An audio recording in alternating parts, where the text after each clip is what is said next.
Welcome back to my box fan build. In this video we have tea by the fire.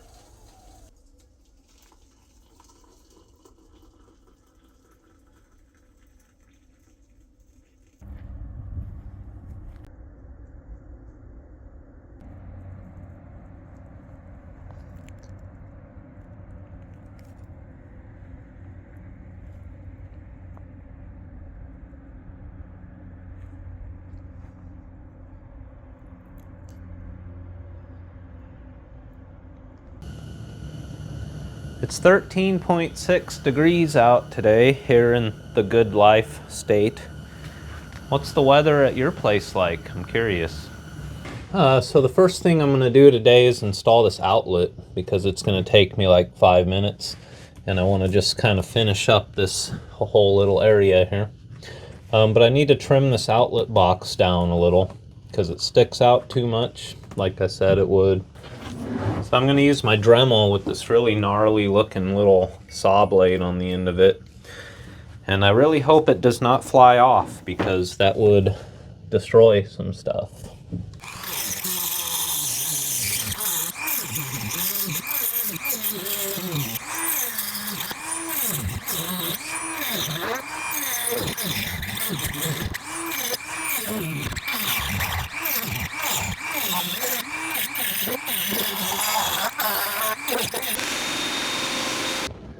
Alright, so first of all, residential outlets aren't designed to be used with stranded wire.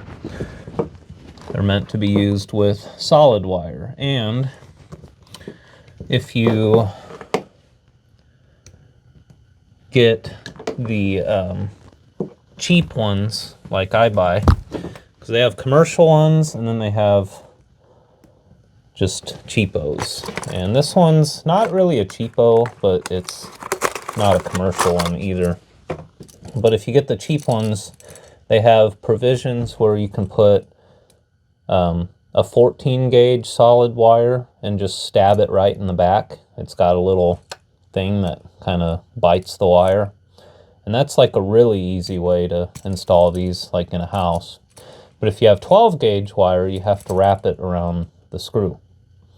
And that's where using stranded wire gets a little tricky. But it's not that big of a deal, honestly. Down here is your ground. It literally just, connects the metal of the outlet to the ground wire. And if you're using a metal outlet box with conduit, it ties all that together too. And then if you look on the back, you've got silver screws and brass screws. The silver screws are for your common, your white wire. If you look at the front of the outlet, the wider of the two slots is your common. The skinnier one is your hot wire or your line. And there's these little tabs in between the two screws.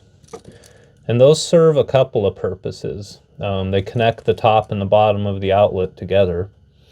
And if you have like a situation where you have like in apartments a lot or older houses, there's switches on the walls for like a lamp across the room. So if you come home, you hit a switch and it can turn on your lamp that's across your living room or something.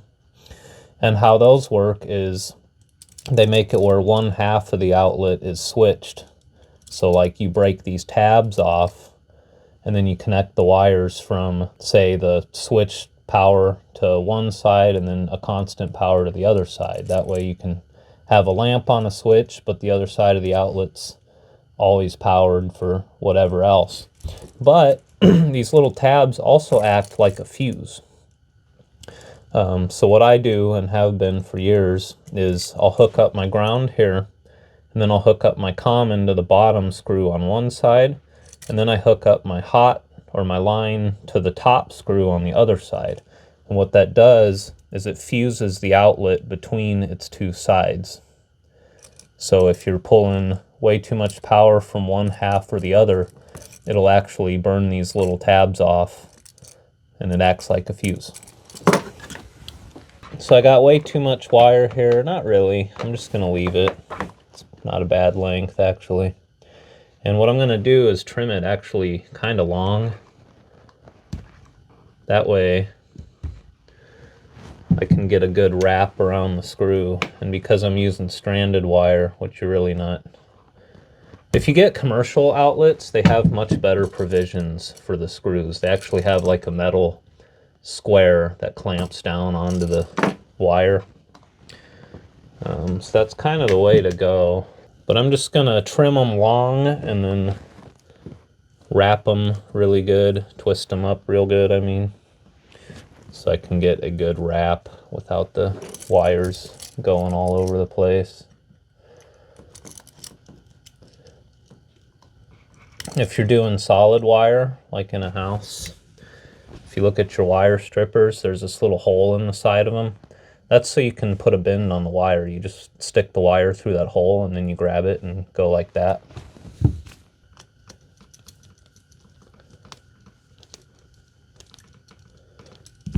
See, because I'm using stranded wire, it kind of smushes out when you tighten the screw down. It's not ideal, but it's not a huge deal either, actually. You actually come across a lot of stranded wire in residential wiring applications. People just use whatever.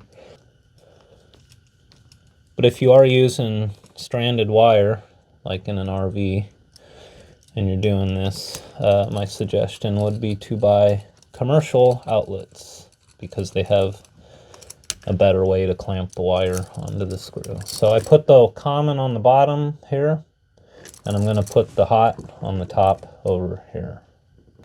And that's just how I've always done it. It just makes the most sense to me. I see a lot of people that don't tighten down the other screw, just leave them hanging out, and that drives me nuts. It's like one of my pet peeves. So that's it. I'm going to go ahead and wrap some electrical tape around this because I have the good vinyl stuff. Don't do that with PVC because it just melts. Doing this is a great idea if you're using metal conduit boxes, so you don't have any arcing or grounding issues. There's really no reason to be doing this here and now, but that's just what I feel like doing, honestly. If I did have sparking in there for whatever reason, this would kind of contain it a little bit. When you have to work on stuff that's hot because you really have no other option, which happens all the time. I'm sure anyone who's done electrical work can relate. You can't always shut the power off. But when you go to pull an outlet out and somebody taped around it, that's kind of a, you know, you're like, thanks, guy.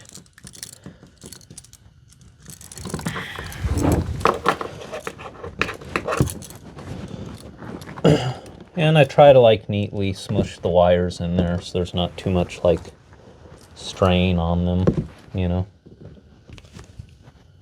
Another thing too is if you get like an electrician screwdriver, you can see that on electrical stuff the screw is a Phillips, but it's also a square. So if you look at your electrician screwdriver, you have two sizes of square bit. And for outlets and switches, these are number 6 by 32 screws, and they take the smaller size of the square. So for whatever reason you're not getting enough torque on your Phillips, you can move over to the square bit and get a good bite on it. And then if you move up to number 8 by 32 screws, which is like light fixtures and ceiling fans and stuff like that, and anything in a breaker box, it'll take the bigger of the 2 square bit sizes.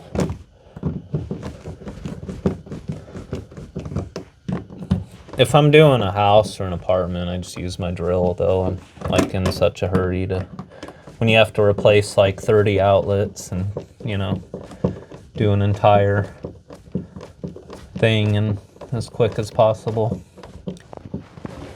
Make sure that looks straight and, you know, compared to the countertop.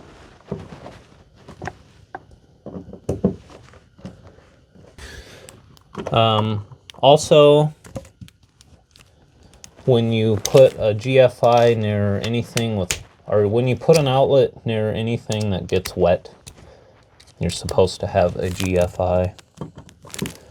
And I'm not doing that because GFIs don't work unless you actually have a ground. Like they won't even, you can't reset them or anything unless you're hooked up to a ground. And in an RV, that's only possible if you're plugged into shore power.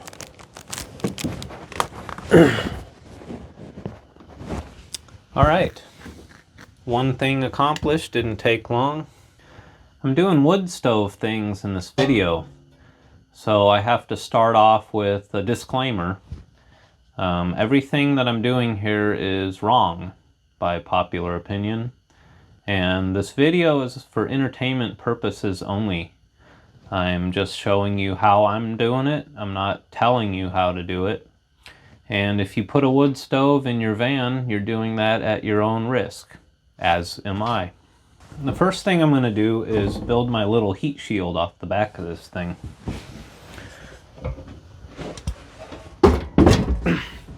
And then I'm going to mount it to the opening. I got some bolts for it. I have to drill some holes here in these little spots that I cut the tile out.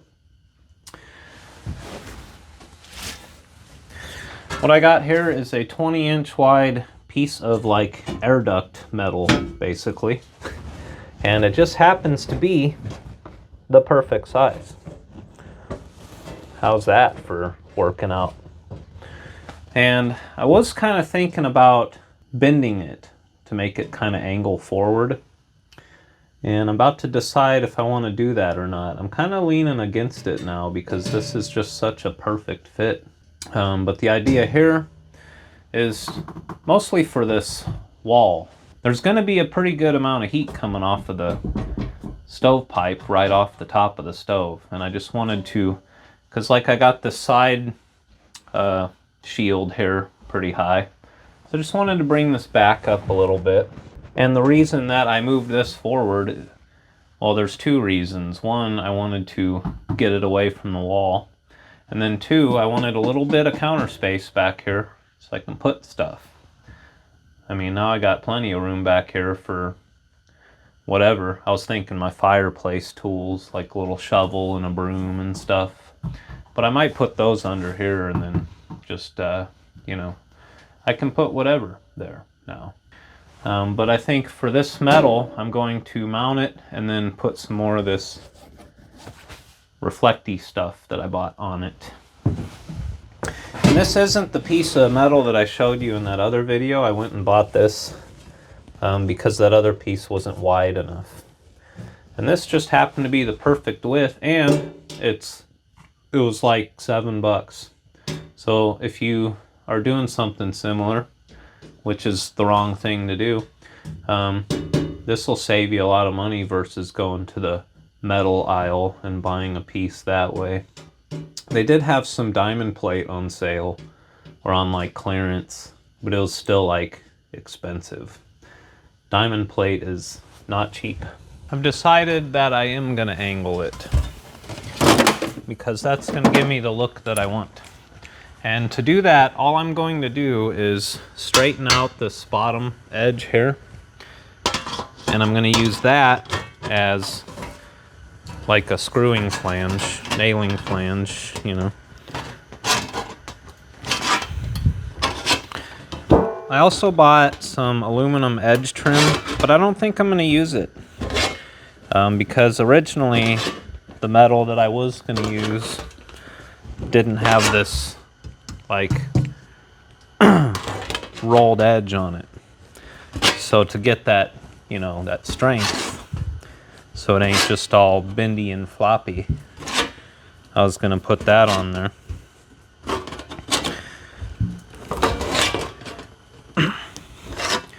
And I was going to make it shorter as well, but I think I'm going to go pretty much this full height.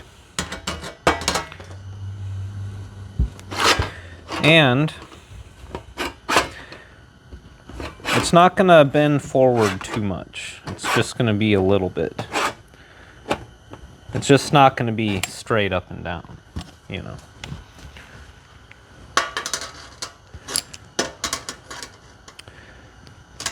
These are called seamers. It's like an air duct tool, you know, for straightening sheet metal. I've got seamers, crimpers. I have a flanger. Things I'll probably sell because I already use them once a year, you know. This is that aluminum I bought. It's just like 1/4 inch plywood edge trim. I have some 3/4 inch of this to go on the other side, but I'm kind of scared that it's not going to be wide enough because since I put that 1/4 inch with that 5/8 plus that reflective material, I'm like pushing an inch now, and I don't think they make like 7/8 in that, but I'll try it. Okay, so the idea is I'm going just below the countertop.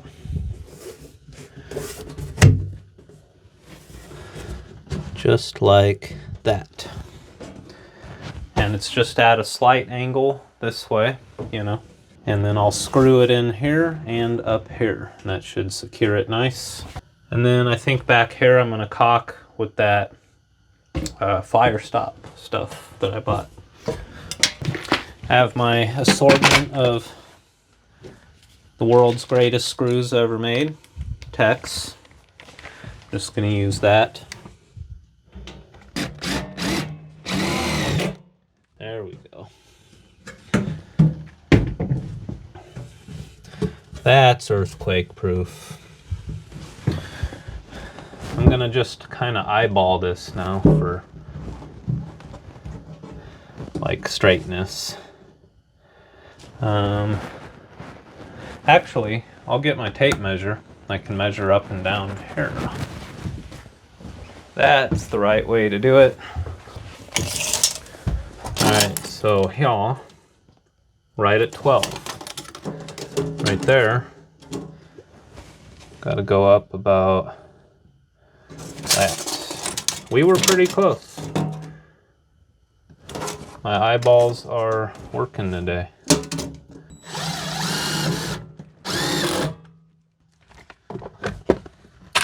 I'm gonna do like 4 along the bottom, and then like two or 3 on the side. Probably just 2. I'm gonna do 1 more, just because overbuild it. There we go.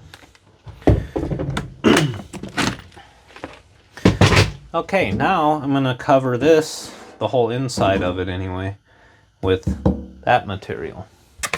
Everything in the van is like super cold right now because it's freezing outside. I just brought it in.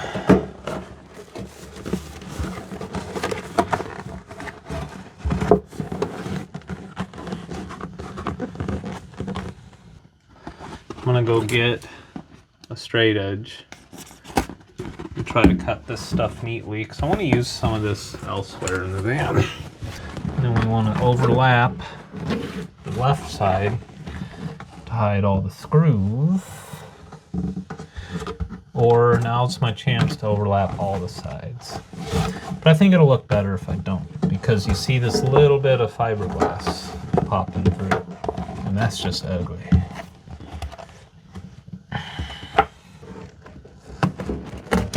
And I'm hoping that this just never falls off either. I don't know how good this adhesive is. Time will tell.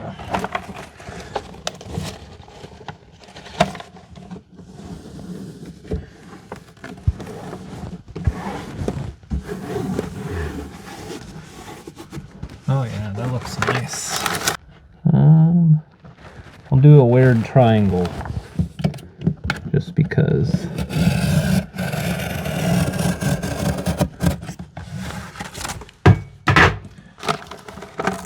centered with it.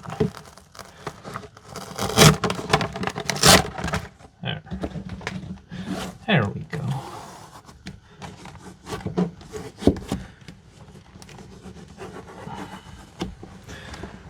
I mean, it's a little flimsy there.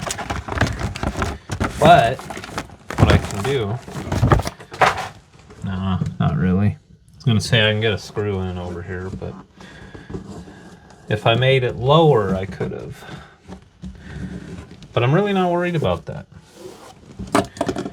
When I add my aluminum trim right here, I can use it to stiffen that up as well.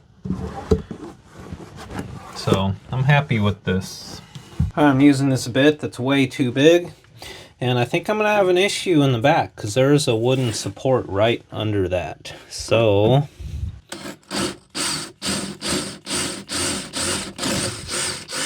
we're gonna figure that out now. It's not a huge deal, but I might have to go buy longer bolts. God, this thing's got some weight to it.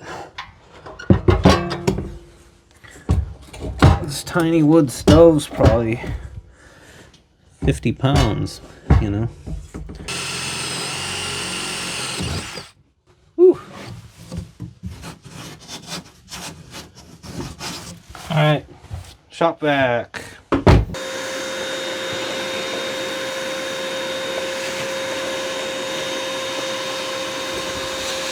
Alright, so originally I was going to buy the Cubic Mini Grizzly, which is a really nice stove.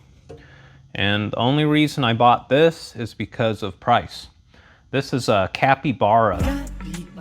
They're a company from Nevada, I think Reno. And the Cubic Mini Grizzly is like $4.20 or something. This was $2.99. It's about the same size. I think the Grizzly might be a little shorter. And the Grizzly has that like fence thing around the top. And then it also has like prettier, you know, knobs or whatever on it. And Capybara, their customer service is really good because when I got this, the bottom fire brick was broken. So I emailed them and they immediately shipped me a new one. One thing I don't like about Capybara is they openly diss Cubic Mini on their website. They like show a picture of this next to the Grizzly with a caption saying like, you know, this is crap and ours is better, which is, you know, come on. But one thing that's really weird about this stove is it's made in Nevada, but these little...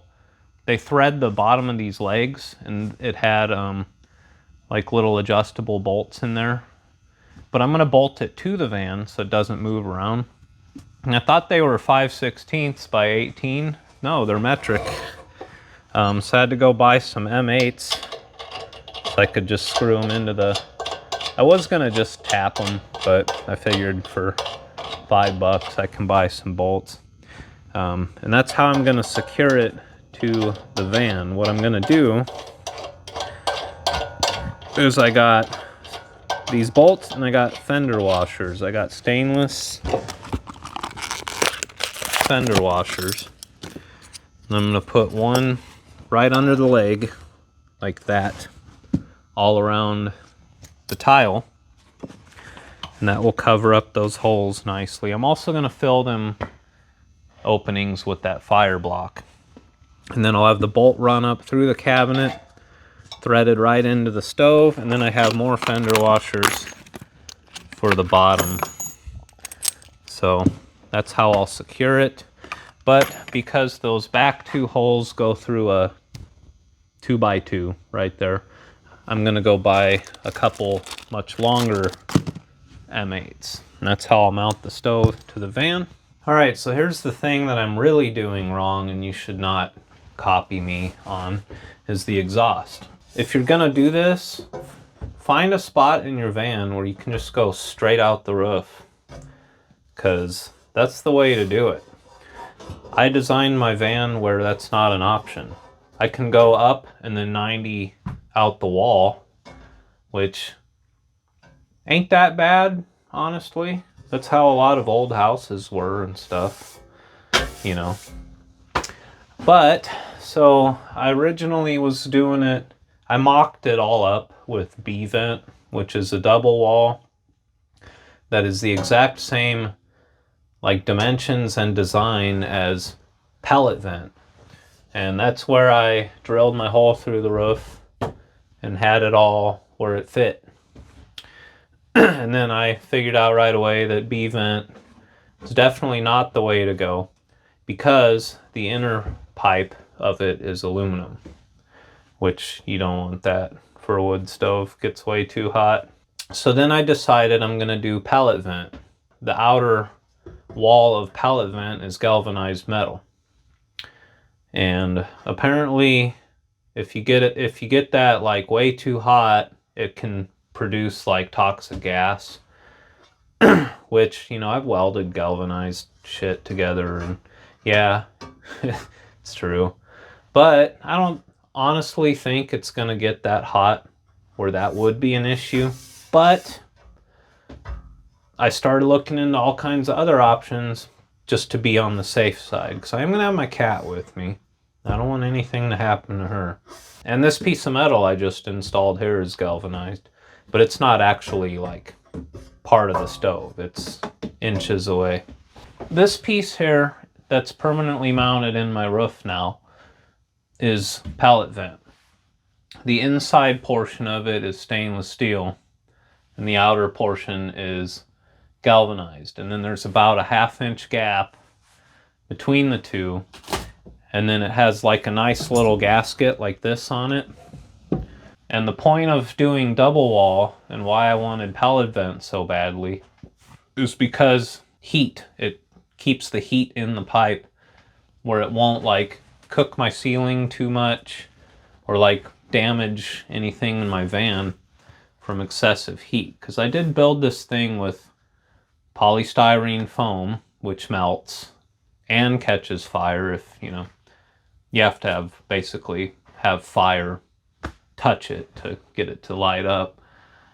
I know that firsthand. And, you know, I've got this panel that can warp. I've got this peel and sticky tile and all these. I just don't want a shitload of heat up there right on my ceiling. So I really wanted double wall. But because I have a setup that has elbows, it's almost impossible to get double wall for a wood stove and any other product except for pellet vent. So then I went and bought regular wood stove pipe, like the actual thing you're supposed to use. And when I got it, I was like, seriously? This stuff is trash. It's like, how is this any safer than pellet vent? I mean, the elbow it's pretty much the same thing as what an old water heater would have hooked up with before B-vent was invented. It's got the adjustable elbows on it. There's nothing sealing them up. And then the pipe itself is just a crimped together deal. And this one came all smashed, you know, because I bought it online. Because the only place you can buy this shit is basically Amazon. And you have to search for it just right. If you go to search for wood stove pipe, everything you're gonna see is either bigger, like 6-inch, which is the most common wood stove pipe size, or it's gonna be that tiny little, like 2 and 2.36 inch stuff made for little hot tent wood stoves. And 3-inch, you're SOL, basically. So I bought this, and then for the heat problem, because, you know, like I said, I don't want all that heat up by my ceiling. I bought this stuff, which is stovepipe wrap. It's basically like Kevlar header wrap. And I was gonna wrap the whole thing up and just do it like that. And that is plan B, because it'll work and it'll be safe, but it's gonna look terrible. It's going to be hideous. So what I'm doing now is I did go buy pellet vent. I've got two 45s And that's gonna, you know, fit right into my stuff I put in my ceiling because it's the same product. And what I needed was a 24-inch piece, but I cannot buy that anywhere. I even emailed Duravent, the maker of this stuff, and asked them if there was a place I can buy it direct. They never emailed me back. But every hardware store in town sells a 36-inch length of it. So what I'm going to have to do is install a 45 up here, get my pieces coming off the stove, and then I'm going to my friend's shop, and he's going to let me use his bandsaw, and I'm going to just cut this clean off, and maybe take this gasket out and move it up to where I'm putting the rest of it on. But then there's the issue of the zinc off-gassing, or, you know, the issue with the zinc. Because if you have pellet vent right down here on the stove, which fits perfectly, they make a 12-inch piece that you cut to length. And the only difference is it doesn't have that gasket on the bottom, but it's the appliance adapter, they call it. And it fits perfectly on here, and it looks great, but it's got that galvanized outer wall.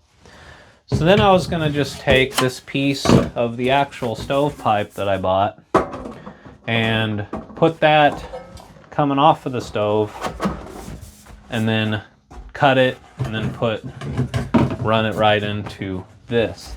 But I don't really like the way that looks either.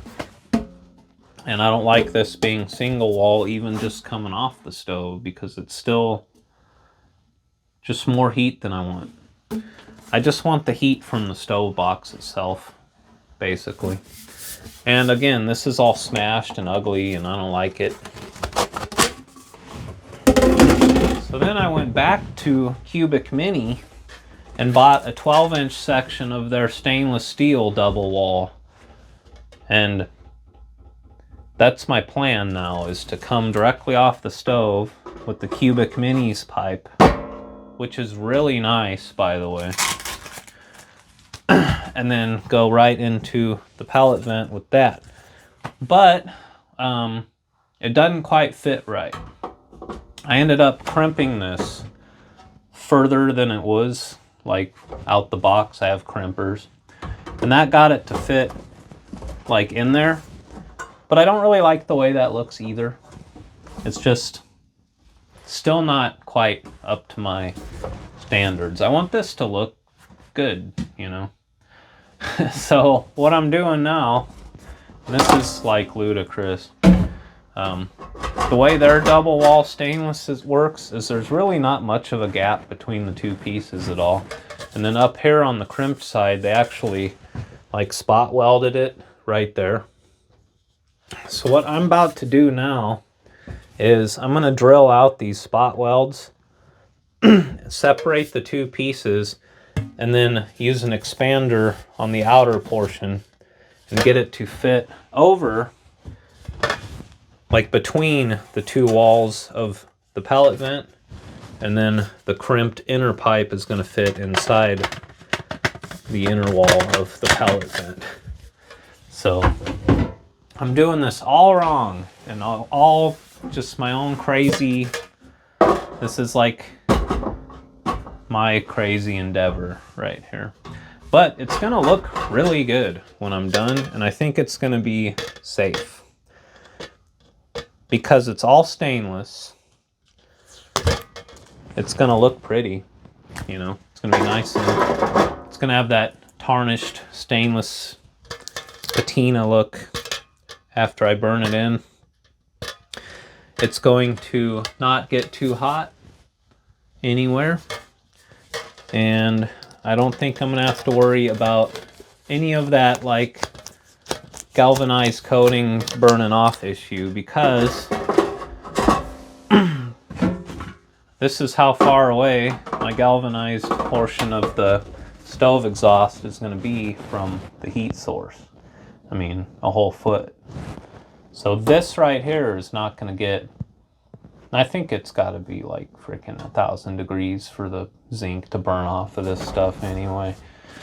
But so everything I just described to you is totally wrong and incorrect. My best advice, from what I've learned, is find somewhere in your van where you can go straight out the roof. And then go with the Cubic Mini stuff. Their exhaust pipe is actually good shit. It's high quality, double wall stainless. And their roof exit kit is, you know, it's of their own design, and it'll cost you, but it's the smartest thing to do, honestly. But I'm a lunatic, so this is what I'm doing, and you should not do what I'm doing. I also learned a bunch of other random crap about stovepipe. So if you're doing a single wall like this, like it's meant to be, they actually want you to put it like male side down, like that, which goes against everything I've learned over the years about piping any kind of appliance. Because if you pipe it this direction, then carbon monoxide can come out, you know. But they actually say to do it this way on wood stove because the creosote will drip down the inside and you won't have like goopies coming out of your stovepipe. And I don't know, that's just wrong to me. Like I said, that goes against everything I've learned over the years. And then when you get to the actual wood stove, I mean, I suppose it's a tight fit, but you're still, yeah, there's draft and the shit kind of pulls itself through. But it's been a whole, I learned a lot and I'm still doing it wrong. But once you get into piping your wood stove, there's a lot to consider. And I didn't consider any of it when I bought the stove. I just knew that I wanted a nice cozy little wood stove in my van that I can cook on top of and keep me warm. And also the fires that I'm going to be making in this thing are going to be tiny. Unless I'm like in an extremely cold situation, I think this is going to put out so much heat it's just going to cook me out of the van. I got the max fan, 2 windows back here, and then I got the screen door and I can ventilate the hell out of the van. But I think every time I use this, I'm going to pretty much be having my windows open. Also, that brings me to another point, which I'll show you here. I got this carbon monoxide alarm from Amazon, and it shows you the ppms on the display. So I think that's kind of neat. It's a combination smoke and carbon monoxide alarm. I think it would look best on the ceiling, but with CO alarms, you're supposed to put them like down a little bit. But I think I'll probably mount it on the wall somewhere back by the bed. But, you know, you should always have one of these. Even if I didn't have a wood stove and was just doing the diesel heater, I would still buy one of these. Pretty much anytime you have any amount of combustion going on in your van. Everybody knows this, but and I'm using, you know, unheard of brand from Amazon, so you know, I think my life can depend on that, right? To expand this, I went to Harbor Freight and I bought a tailpipe expander. And it says, not for use on stainless steel pipes. So that'll be just fine. And while I was there, I went ahead and I bought a new pair of $1.99 safety glasses, because my other ones were getting pretty hard to see out of. Then I also got a Marine auto fire extinguisher. I'm going to have a couple of these in the van. I'm going to have one like right as you come in, mounted to like the side of the cabinet or something. And then I'll have another one like in the back or something. I keep one in my Buick too. Like, you should always just have a fire extinguisher with you. And then I also picked up a 30 amp to 15 RV adapter, just because, you know. Cubic Mini's stovepipe is actually not that expensive. It's just that roof exit kit.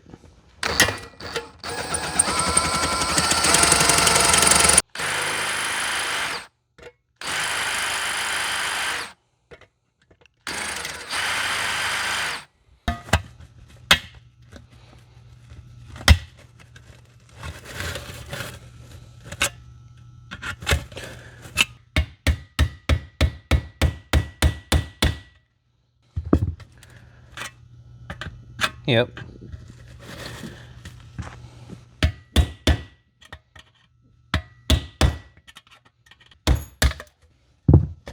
There we go. I think I'll use the expander on this just a little bit, and then I'll probably go back over it with the crimper. Crimper looks like this. All right. I used to have one of these.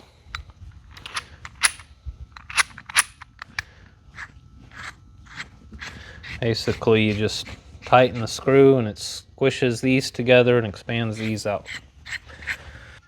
Oh, another thing is actual automotive exhaust pipe, like stainless 3-inch automotive pipe would be a good option. And really that should be my plan B rather than using that actual stove pipe, because it's thicker, and with that you can get smoother, nicer bends, you know. Since this stuff is so thin compared to like exhaust pipe, which this tool's made for, I think I will just go ahead and use my DeWalt rather than like an actual, you know, impact.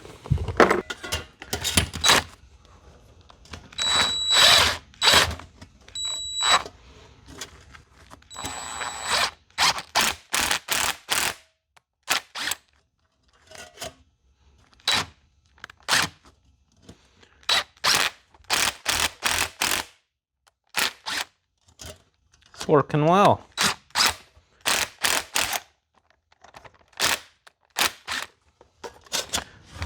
Look at that. Perfect. Now I'll go get the piece of pellet vent.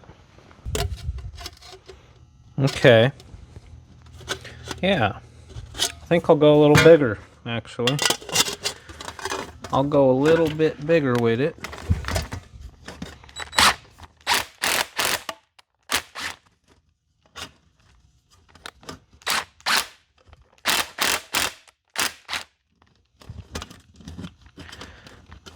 See, I'm moving the parts around so they get an even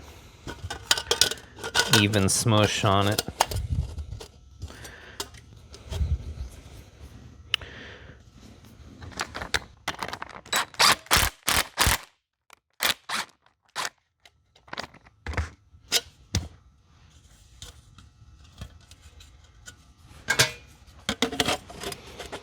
Yeah, there we go. There we go.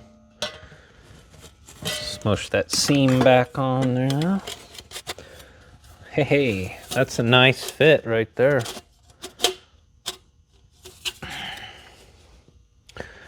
Now, I gotta do the outer one. And for this,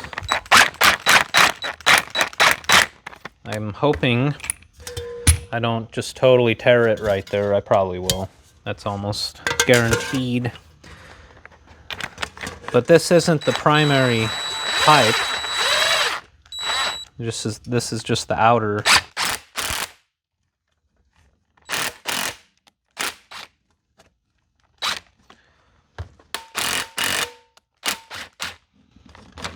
If anyone from Cubic Mini's watching this, I'm sorry. Probably cringing. watching this redneck destroy your stovepipe.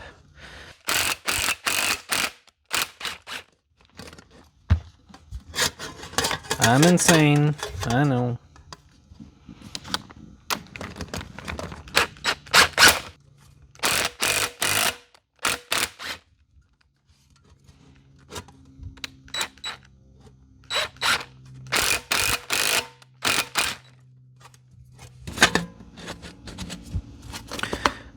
Yeah, there we go. All right, this goes on the outside, and then this one goes on the inside. Let's try the inside one first, actually. And the way I want it to be, I want the seam in the back, just for cosmetic purposes. Yeah, I'm gonna go a little bigger with the outside pipe. This is working way better than I thought it would, and I'm pretty happy at the moment.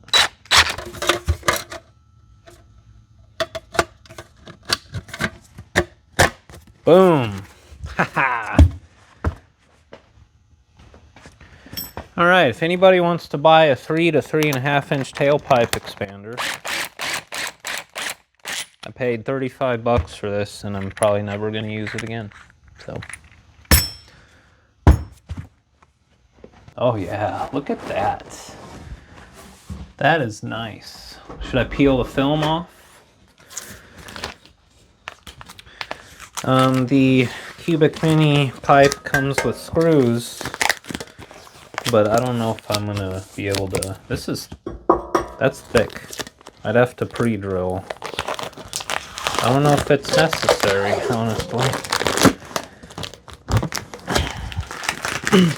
I also want to make sure this is all pull apartable for cleaning, you know, because I am going to be regularly cleaning this thing to prevent creosote buildup. I still need to buy a brush for it, but I will.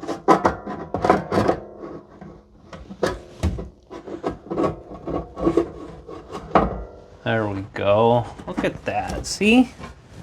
It doesn't look too tacky. There's not a huge difference between the pallet vent and the pipe going into it now. It actually looks halfway proper, you know? Good stuff. And so I'm on my third chimney cap too. I got this from Amazon. This was 10 bucks. It's all stainless and it has a nice, like a grill. The last one I bought was for pallet vent and it was a rain cap, but it didn't have a grill on it. So it wasn't really, like, you want something that's gonna catch any embers that might make their way up out the chimney. I mean, some little tiny stuff still would, but this is pretty safe, you know. I bought another one before the pallet vent one, but it was actually aluminum, and I'm pretty sure it would have just probably melted or blown away in the wind. So, but before I mess with this, I need to get this piece installed up here and then figure out my length for this intermediate piece. And I got to go to my friend's shop and use his bandsaw. I could just cut it with my grinder, honestly, but I did not do a good job prepping this before I painted it either, by the way. This is pretty pathetic. Might redo that at some point. I gotta figure out my length on this. I'm afraid the drop's gonna be too much with the 45s. Because before I used them elbows that were kind of adjustable. They weren't exactly 45. They were, you know, more like 60s or something. Come on. Get in there. There we go. There we go. All right.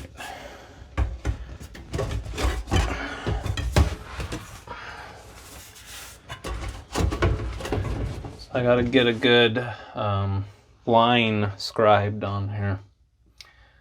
Then I can go cut the pipe. And I might take a hammer to one of these 45s, give it a little adjustment, you know. Otherwise I gotta cut this down, that way it's at a better angle. But I don't want to do that. I like this just how it is.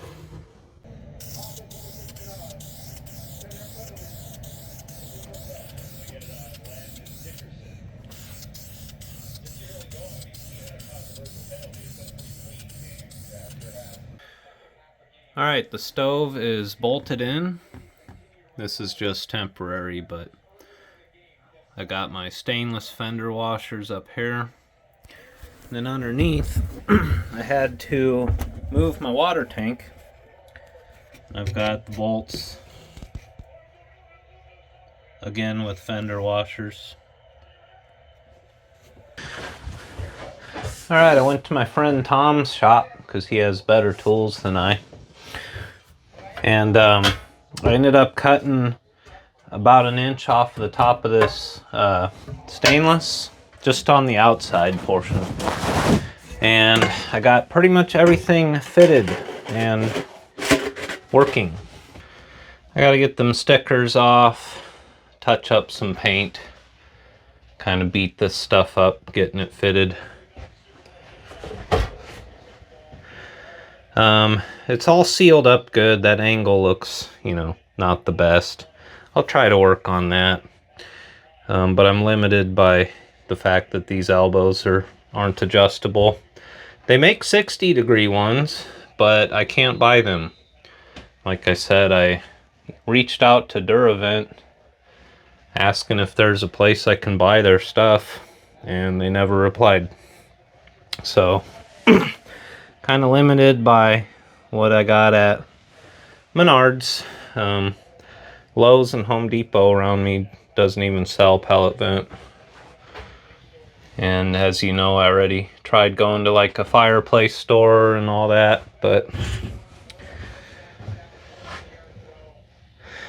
we're almost ready. Almost ready to go have a fire.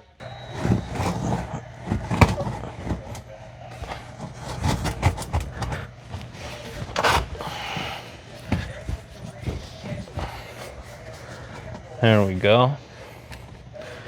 Not bad. And the cap. I think I'll get some tech screws in that cap just to hold it on there. Not sure how well this is going to work though.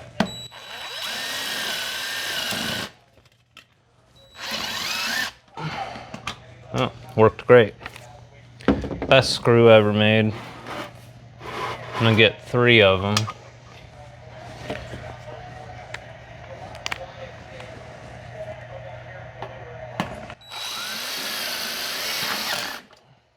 There we go.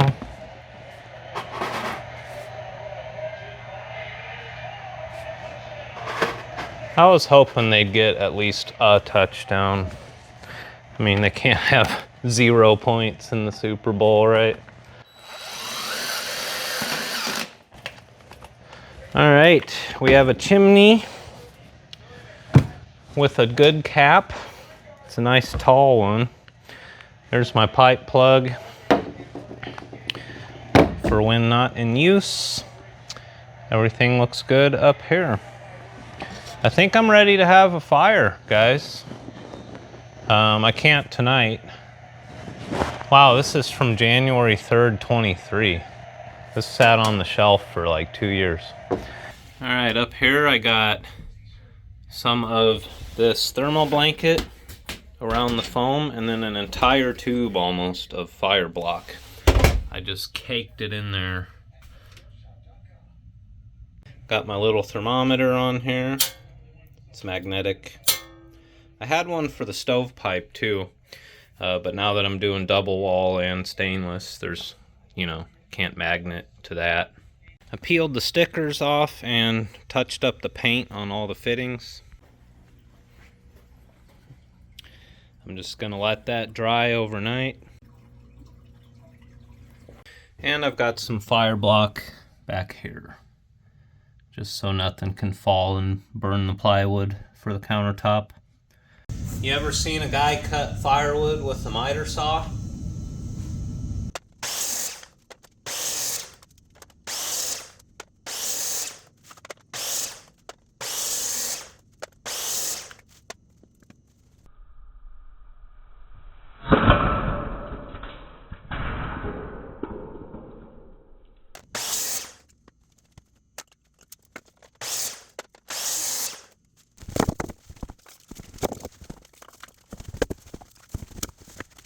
All right, it's gonna be Monday in like an hour. I'm trying to get off work early tomorrow so we can do this picnic. Tomorrow is like 33, and then Tuesday it's gonna snow and it's like 7. So I'm gonna try to get this done. Hopefully I can get off work a little early, and we'll take the van to a park. I'm gonna take all of this stuff outside, have a really hot fire in it, try to burn off all the paint and grease and fumes and all that good stuff. And then I'm gonna permanently install everything in here, except I'm not bolting the stove down just yet. And then I'm gonna have another fire in here and make sure everything's good and safe. And then I'll bolt the stove down and we'll have some tea or something. I also have a wall bracket that's gonna go like right here or something to, you know, support it. I should paint this black, but I'm not going to just yet. And yeah, I'll see you guys hopefully tomorrow.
So the stove is 9 inches one way and 7 the other. And this bundle of wood was about 14 long, so I just cut it all in half.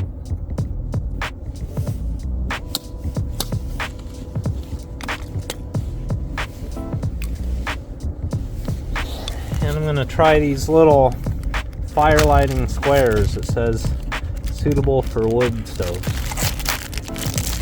It says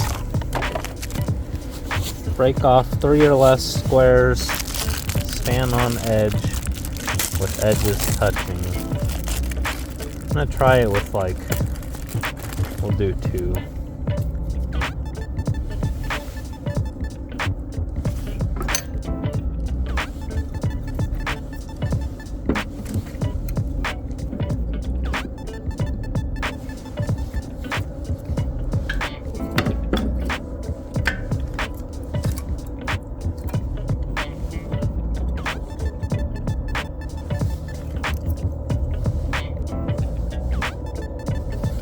This is a mixed hardwood bundle I bought, so I don't really know what all of it is. I'm hoping it's mostly oak, though.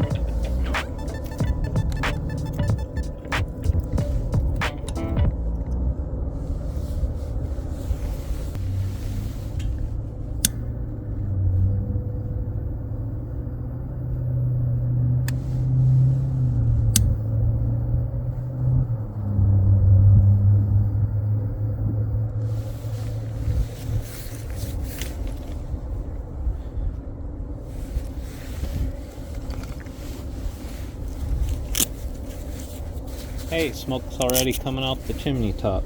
Sweet.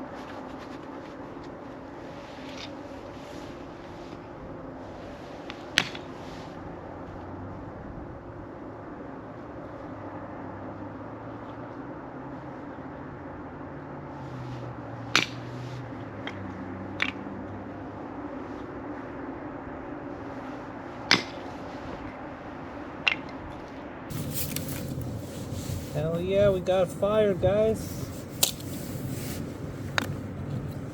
That's exciting. As the wind picks up immediately.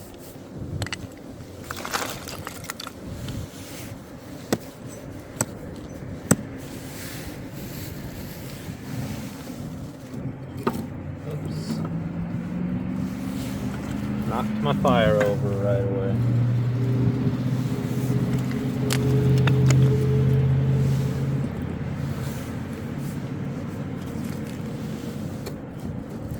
That smoky piece of bark in there.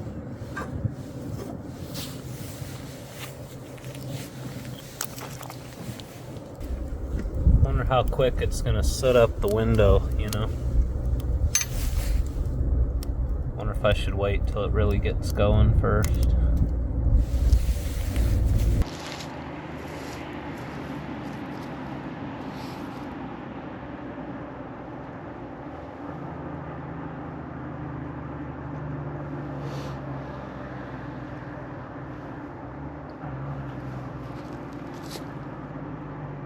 Full damper open here. Just trying to have as hot of a fire as I can. And there's really not a whole lot like smoking off of this thing. I think the outer wall of this pallet vent's just not going to get hot enough to cook that paint, which is good. It's exactly what we wanted. We'll see how the finish on the stove itself does, you know.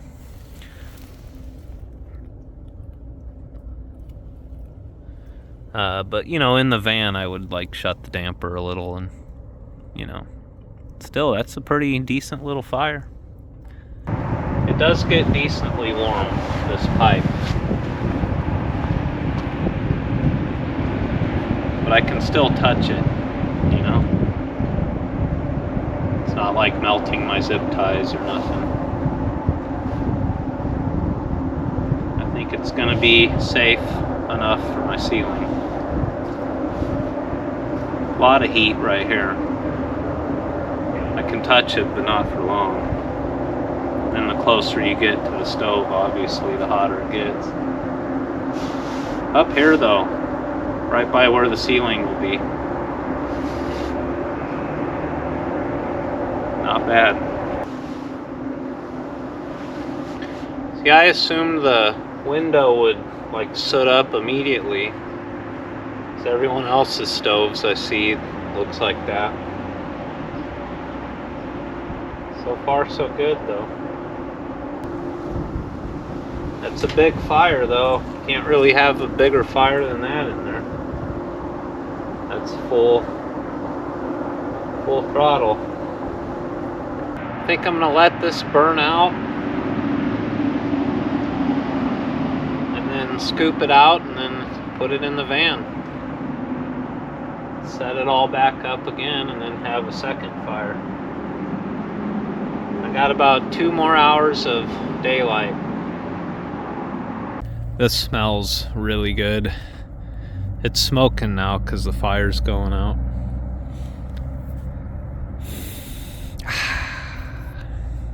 Alright, it's cooling back down. The fire's pretty much out. I forgot my shovel, but I got my scraper. I'm gonna try to just transport these coals to that fire pit right there.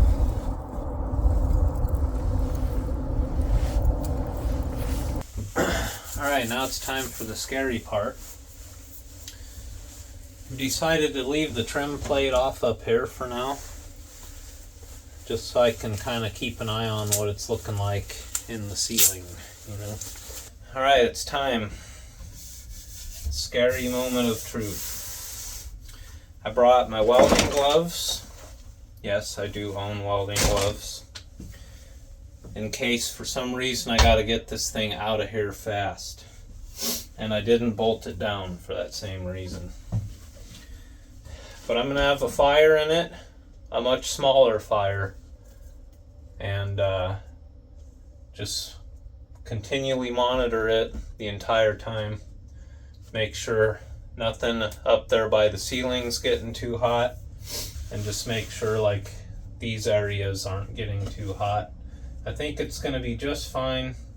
One thing I am going to do, because I haven't put my trim on any of this yet, is I think just right here next to the countertop I'm going to put a little strip of this, because I don't want to hurt my laminate, like the glue holding it on. It's probably fine. I'm overthinking this, but I want this to all go without any issues. After it's going and the stovetop's nice and warm, then I'm gonna try to heat up some water on it and have some tea. I think it's gonna be okay.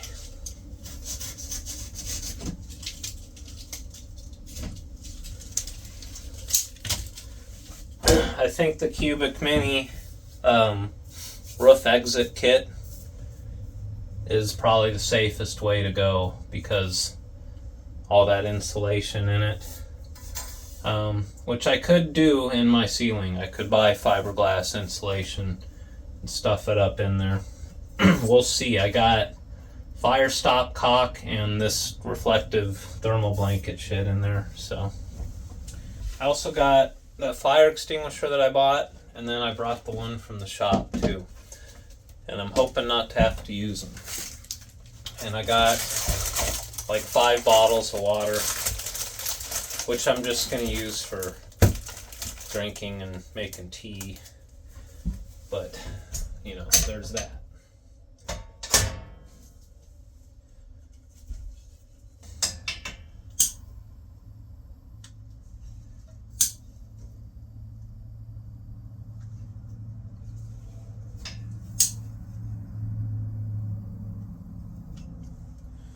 I just started a fire in my van.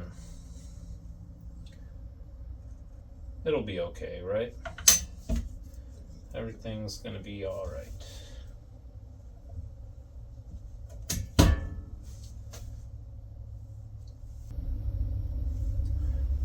It's nice and peaceful.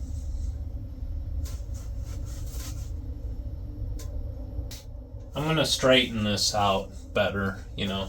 It's really hard to, once you stick this stuff together, it's like stuck, you know, a lot of friction. But I'll get it all nice and straight and get the trim back on the ceiling and get this bolted down and, you know, perfect it.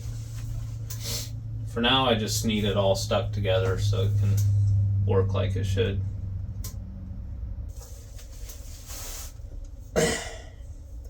I'm gonna go look outside and see what the chimney's looking like. You know, I was worried that this would get way too hot and just be unbearable to be in here with it, but I don't think that's gonna be the case. I think it might be perfect.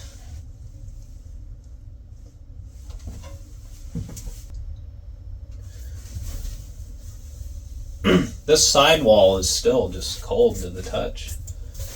All of this is.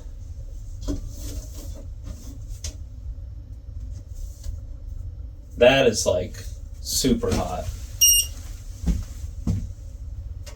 175. Looks like 140 on the stovetop, 160 right there. 210, 220 right here. It's real hot right there. Up here, 156.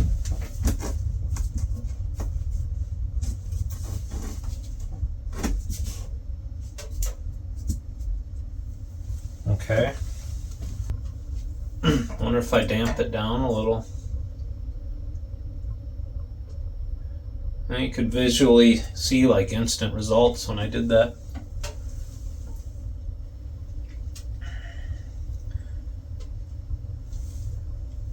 Flames are going up like they should though. This is awesome. 172, 180, 200.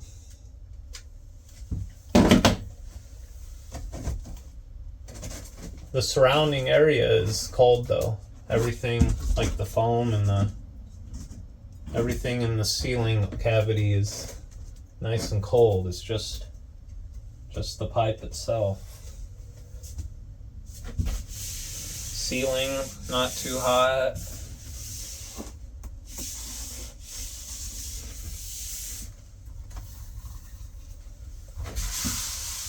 The wall's not hot at all.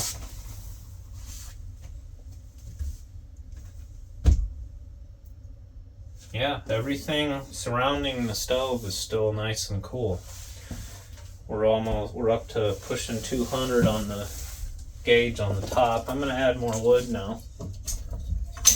Just a couple. Keep it going. Open that damper back up. I think I'm gonna go ahead and start boiling some water.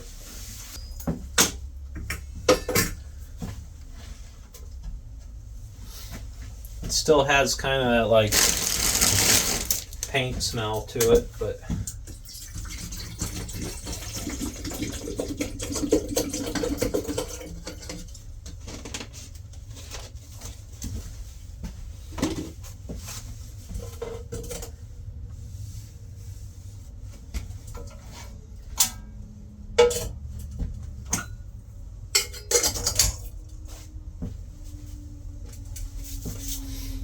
all right.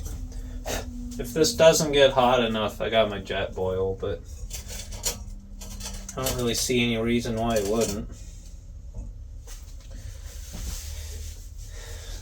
I mean, unless I just needed a way bigger fire. Which, you know, judging by how everything surrounding this is nice and cool to the touch, I mean, I could have a much bigger fire. There's a little warmth on the ceiling, like right inside of this elbow, but not bad. I mean, it's probably 85 degrees or something. All right, so I got spiced blackberry focus, contains caffeine. I got pure peppermint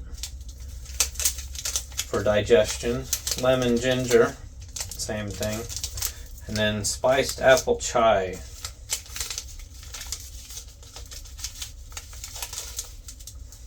I think I'll do lemon ginger. Why not?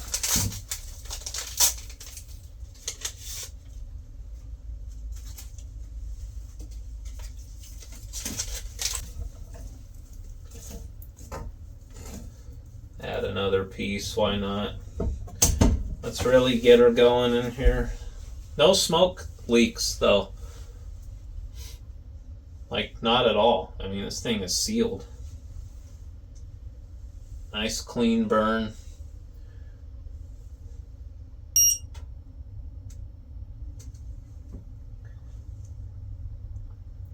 Oh wow. We're showing a reflecting like 175 degrees off this sidewall, but when I touch it, it feels like 60. That's pretty cool. That's just how this thing works. The other side of the wall, same thing, feels like 60. Back side of this piece of metal here, gold. Tile, 60-ish. Well, it says 80, but 75, 80, 88.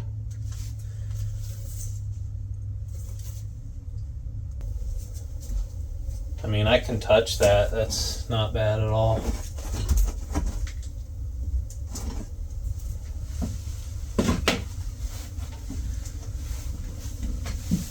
And that's a pretty raging fire, man. It's about as big as it gets for this little stove. Ooh, it feels good right here, too. It's nice and cozy in here already. I'm having a good time. Yeah, this is about as hot as this thing's gonna get, guys. I mean, that's a raging ass fire in there.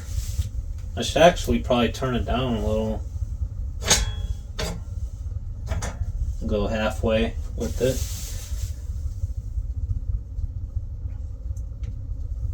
I swore my window was gonna soot over right away.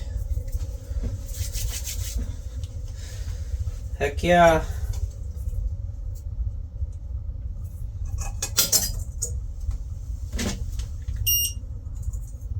Yeah, this water's like 79 degrees. That's gonna take forever to boil. That's freaking hot though. I mean,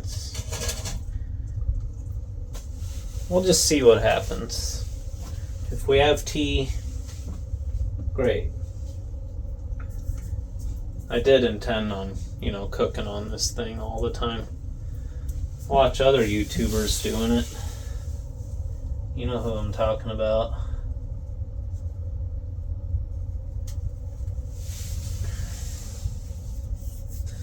I just need to be patient. It takes time for all this to, get hot.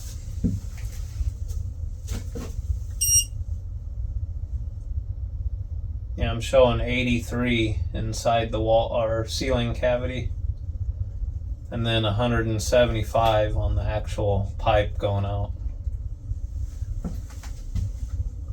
We're up to 260 right here.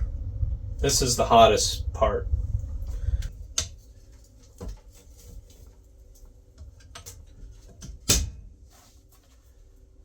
I'm not declaring this a success just yet, but so far so good, guys.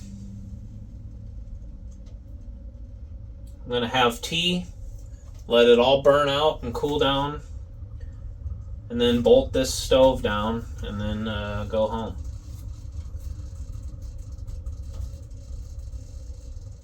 Then I can move on to building the rest of the van. I haven't opened the window yet. And I didn't bring my carbon monoxide alarm. Oops. I think we're good here. I guess I can crack the max fan open. I gotta remember to close it. I always forget. Yep, this is all right.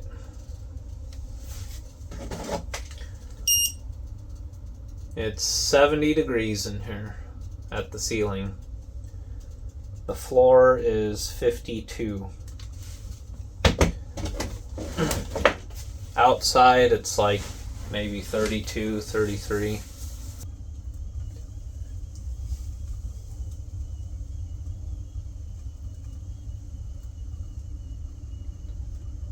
It's got a good draft too. I mean, I got this damper half closed. And the flames are just going straight up and out. I could almost close it some more, really. I don't want it to get all smoky in here, but...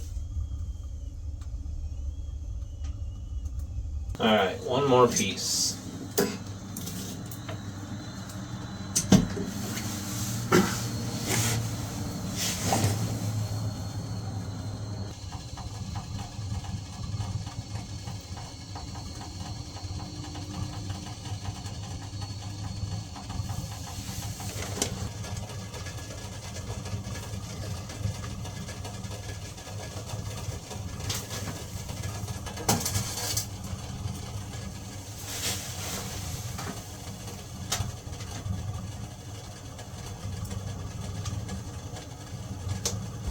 This is taking forever.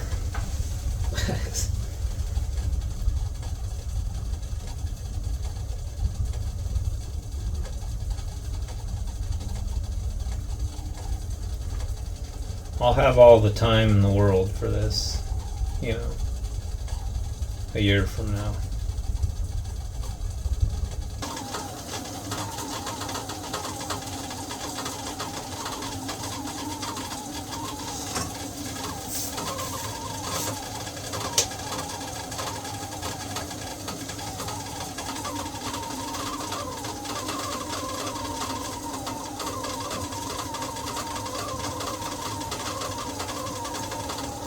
Well, I'm just gonna declare that hot enough. I was hoping for the full whistle for dramatic effect.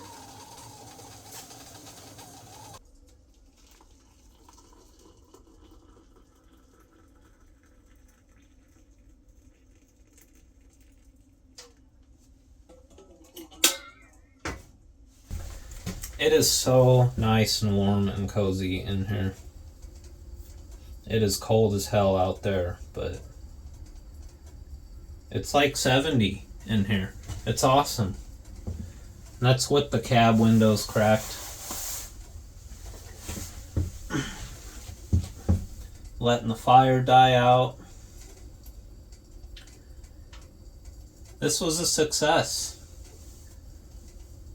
Nothing, this foily crap I put on the sides of this thing, it's like cold to the touch. This stuff is amazing. There's absolutely no heat like transferring into the cabinet. The other side of this board right here, cold. The tile's kind of warm. Underneath though, it's not. I am gonna declare this a win. Knock on wood. Fire's burned out, it's just coals now. Final temp readings. Ceiling, 93. 166 coming out the ceiling. The final elbow before the chimney. Inside the cavity in there, we got about 98. The wall, 90. Sticky tile, 96. Cabinet, 80. Tile on the bottom,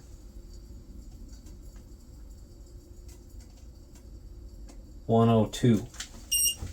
Other side of this wall, 66. Other side of this wall, 60. Bottom side of the tile, 74. Stovetop, 280. And it's showing 350 on the actual thermometer there. My tea, 150. Gotta let that sit for a while, burn my tongue. Yep. I got a diesel heater. I need to install that. That'll be, you know, heat for when I ain't got time to do this. So, you know, when I'm in civilization, I guess, in other words.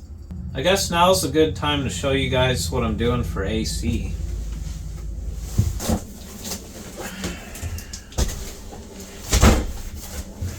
Swamp cooler. I decided that if I'm gonna be too hot, I'm gonna be probably in an arid climate somewhere.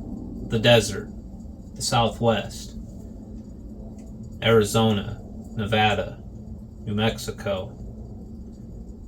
You know, I'm not hanging out in Nebraska anymore in the summer when it's humid and hot. So I bought a swamp cooler. Actually, a guy recommended this to me on a like van life group, and I bought it from homedepot.com. And it wasn't, I don't really remember what I paid for it, honestly. But basically, you just put water in it and it's got a fan.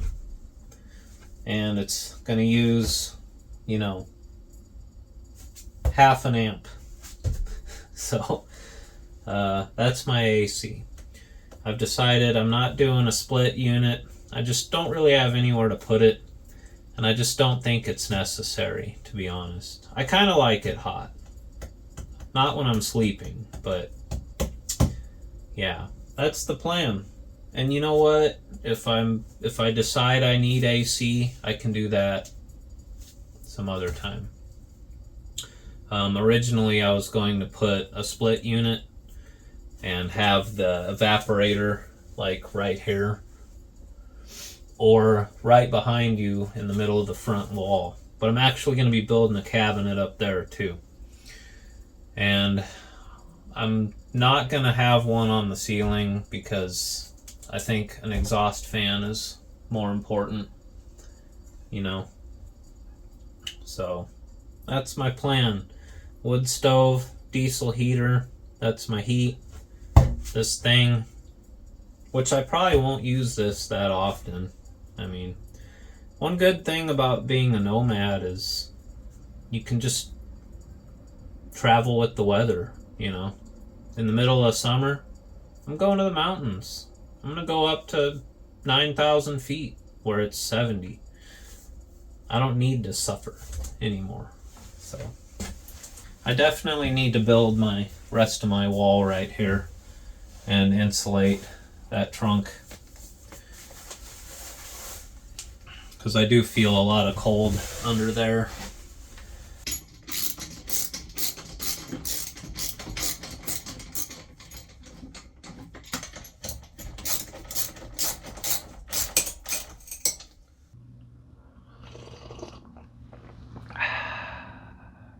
Cheers. It's 32 degrees outside and it's 74 in here. When the fire's burned out, there's just a few hot coals left in there. I shut the damper. I'm gonna hang out here until it's really out and then take my chimney off, put the cap back on, and drive home. I appreciate you guys watching. It's Monday as I'm filming this. There is a huge weather change coming tonight, actually. Tomorrow morning it's going to be like 7 degrees and snow. So I probably won't get back to working on the van until this coming weekend, which is when you guys will be watching this. Special thanks to William, Ray, Mark, Jason, Malcolm, and David for joining my Patreon. If I missed your name, it's because I'm filming this on Monday. But thank you. I appreciate that. Now that I got this big hurdle out of the way, I can hopefully start working on my power system. I just got to let the weather get just warm enough where I can stain and poly all this wood and paint these walls and stuff. And then I'll mount all the components for my power system and start wiring all of that up. I'm really looking forward to that. And then I got to finish building these cabinets, the drawers and the doors, and build my shower. Then I'm probably going to move on to the cab and get that all looking good. So thanks for watching, everybody. I appreciate you all. I hope you have a great week, and I'll see you next time.